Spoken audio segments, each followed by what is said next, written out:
When life gives him lemons, my boyfriend makes another tattoo appointment. He says it's like his therapy, but doesn't realize how ineffective it is to have words on his skin but never leave his lips. He won't talk about it. And the it can be anything. It can be intrusive thoughts. It can be internalized trauma. It can be the clown-ass cops that shot his cousins, but he won't speak on none of that. Black boys are raised not to raise questions about their feelings. The world keeps trying to convince me my boyfriend's numb. And though I know he's not, I still wonder why it seems so simple for him to scar his own skin. I realize too many black boys will end up under one needle or another. My father has lived a life absent of ink, but not without addiction. My childhood friend had a full sleeve, but still OD'd last year. And now I'm just wishing he would have gotten another tattoo.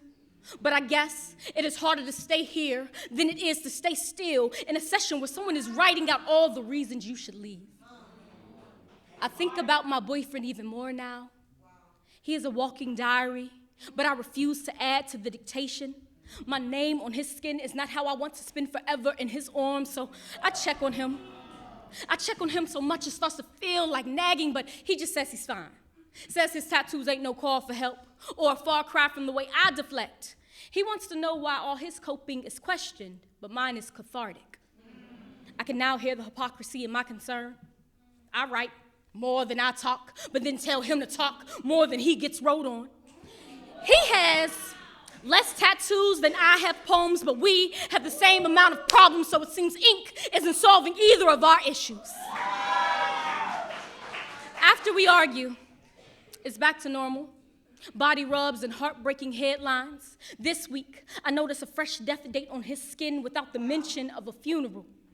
I don't know what to say when I'm staring at his pain in permanent print, but here I am writing about it again.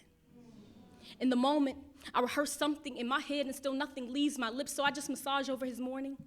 I at least let him know I see it. I let the cocoa butter lead the conversations I can't have.